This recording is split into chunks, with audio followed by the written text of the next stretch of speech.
مشاهدينا الأفاضل، طابت أوقاتكم. نشرة أخبار الفضاء الإريترية لهذه الفترة يصحبكم فيها محمود عبد الله بكفاح، والتي نستهلها بأهم وأبرز العناوين. رؤساء الدول والحكومات يهنئون بعيد الاستقلال. الإريتريون في الخارج يحتفلون بعيد الاستقلال.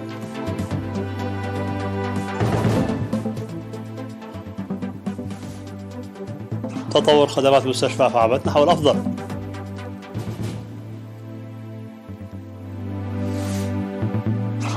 كوريا الشمالية تطلق 3 صواريخ باليستية، أحدها عابر للقارات. وقمة كواد توجه تحذيرا ضمنيا للصين من أي تغيير بالقوى بالمنطقة. ومقتل 21 شخصا في مداهمة أمنية بحي فغير في ريو دي جانيرو. مرحبا بكم من العناوين إلى التفاصيل.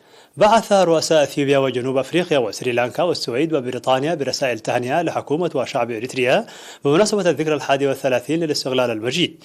واعربت رئيسه اثيوبيا ساهله ورق زودي ورئيس جنوب افريقيا ماتاميلا سيريل ورئيس سريلانكا غوتابايا راجا باكس وملك السويد كارل غوستاف وملكه بريطانيا إليزابيث الثانيه في رسائل التهنئه التي ارسلوها عن تمنياتهم بدوام الصحه والتوفيق في العمل للرئيس سياس أفورقي والرخاء والازدهار لاريتريا وشعبها. وأكدت رئيسة أثيوبيا ساهله ورق الزودي في التهنئة التي بعثتها باسمها واسم حكومة وشعب أثيوبيا العهد القوي لبلادها لتطوير وتعزيز العلاقات الثنائية والشراكة. وأوضح رئيس جنوب أفريقيا الرغبة الصادقة لتمتين علاقات الصداقة الأخوية القائمة. احتفل الإريتريون المقيمون في السودان ومونتريال وويمبينغ الكندية وزامبيا بعيد الاستقلال. فقد احتفل الإريتريون في العاصمة السودانية الخرطوم بعيد الاستقلال بمشاركة عضو مجلس السيادة السوداني السيد الهادي إدريس ووزير الإعلام والثقافة السيد جراهام عبد القادر وحاكم إقليم دارفور السيد مني أركومناوي والدبلوماسيين المعتمدين في السودان وممثلين مختلف القوى السياسية السودانية وأصدقاء إريتريا ومسؤولي الاتحادات الوطنية الإريترية ورجال الدين والأعيان. وقال السفير عيسى أحمد عيسى في الكلمة التي ألقاها في المناسبة أن خيارنا المستقل ضمن مصالحنا ورفع عزة وكرامة هويتنا الوطنية إلى أعلى المستويات، ممجدا الشهداء الذين أوصلونا إلى يوم الاستقلال بتضحياتهم. وأوضح بأن إريتريا تجاوزت بالتصدي القوي لشعبها وقيادتها لكل العدائيات وانتهاك القانون والحظر لتثبت كرامتها وعزتها في المحافل الإقليمية والدولية بفضل النضالات التي خاضها الشعب الإريتري عامة من أجل تأمين وجوده. وهنأ وزير الإعلام والثقافة السوداني السيد جراهام عبد القادر الشعب الإريتري وقيادته مشيدا بالعلاقات التاريخية بين البلدين الشقيقين وموضحا بأن السودان ينظر باهتمام كبير لعلاقاته الاستراتيجية مع إريتريا ويضعها ضمن أولى الأولويات. من جانبه شكر مسؤول الشؤون الشعبية والجماهيرية في السفارة الإريترية السيد إسماعيل موسى كل المساهمين لإنجاح الاحتفال، مشيرا إلى تنظيم احتفالات مماثلة بعيد الاستقلال في ولايات القضارف وكسلا وبورت سودان. ومن جهة أخرى احتفلت الجالية الإريترية في زامبيا بعيد الاستقلال، وخاطب الحفل رئيس الجالية السيد جبرهويت بيتروس موضحا بأن الشعب الإريتري متأهب للدفاع عن الاستقلال الذي تحقق بتضحيات جسام. وقد جددت الجالية العهد للدفع بعملية إعمار البلاد. واحتفل الإريتريون المقيمون في مونتريال وويمبينغ الكندية بعيد الاستقلال مؤكدين الجاهزية للتصدي. وقد تخللت تلك الاحتفالات مناشط ثقافية وفنية ورياضية.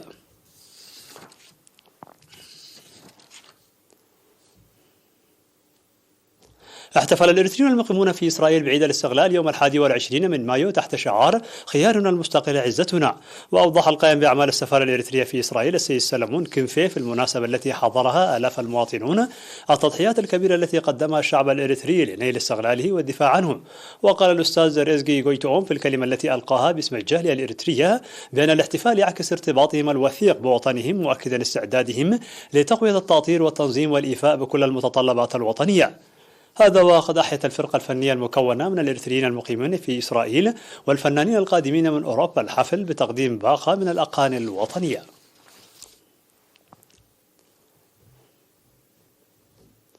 أوضح سكان مديرية عرزة بأن مؤسسات الخدمات الاجتماعية التي شيدت في سنوات الاستقلال الماضية خلقت الاستقرار في حياتهم. وأشار السكان إلى حصولهم على خدمات التعليم والصحة والمياه والاتصالات والمواصلات والطاقة لمنح الحكومة الأولوية لهذه الخدمات في سنوات الاستقلال، علما بأن مشكلة نقص المياه كانت من المشكلات الأساسية التي كانت تواجههم. وأوضحوا حصولهم على خدمات الكهرباء ل24 ساعة منذ عام 2018. وقال مدير مديرية عرزة السيد رؤسهم كفل مريم بأن 45 مدرسة و7 مؤسسات صحية تقدم الخدمات الصحية حاليا في المديرية، كما تم تركيب أجهزة الطاقة الشمسية في 59 قرية. وذكر بأن طريق بارنتو المندفر الاستراتيجي بالإضافة إلى الخدمات المقدمة سيجعل مستقبل المديرية باهرا.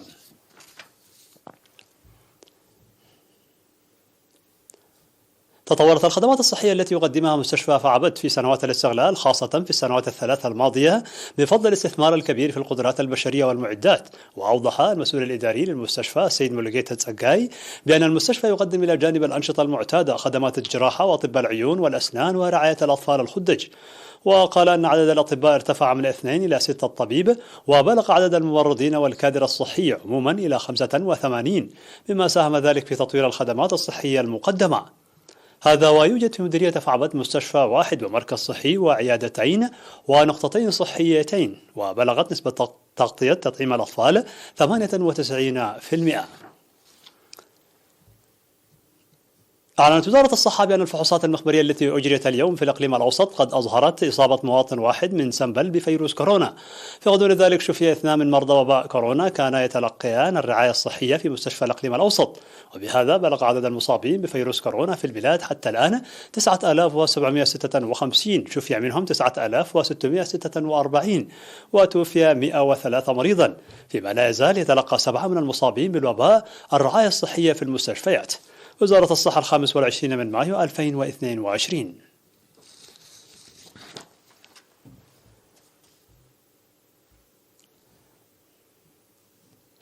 نظم الاتحاد الوطني للشباب والطلبة فرع الإقليم الأوسط دورة تدريبية للشباب شارك فيها 3427 من الشباب، بينهم 1853 شابا. وأوضح مسؤول الاتحاد في الإقليم الأوسط السيد سامسون كفلي في مراسم التخريج في 31 من مايو بأن تدريب التوعوي للشباب يستهدف تعريفهم بثقافتهم وتاريخهم وهويتهم والاعتزاز بها. من جانبه أشاد حاكم الإقليم الأوسط السيد فساهية هايلة بالعامل الدؤوب، مؤكدا بأن التعليم هو السبيل للارتقاء والتطور. حاضر مراسم التخريج الأمين العام للجبهة الشعبية للديمقراطية والعدالة بالإقليم الأوسط السيد يوسف سايق، ورئيس الاتحاد الوطني للشباب والطلبة السيد صالح مدين.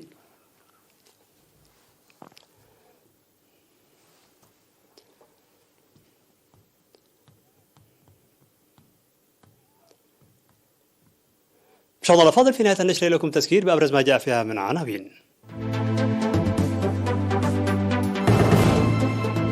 رؤساء الدول والحكومات يهنئون بعيد الاستغلال. الإريتريون في المهجر يحتفلون بعيد الاستغلال.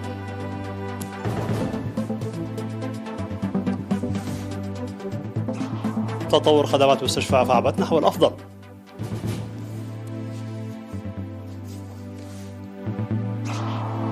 كوريا الشمالية تطلق 3 صواريخ باليستية أحدها عابر للقارات. قمة كواد توجه تحذيرا ضمنيا للصين من أي تقهير بالقوى في المنطقة. ومقتل 21 شخصا في مداهمة أمنية بحي فقير في ريو دي جانيرو. مشاهدينا الأفاضل، بهذا نكون قد وصلنا بكم إلى نهاية النشرة. شكرا على حسن المتابعة، دمتم بألف خير.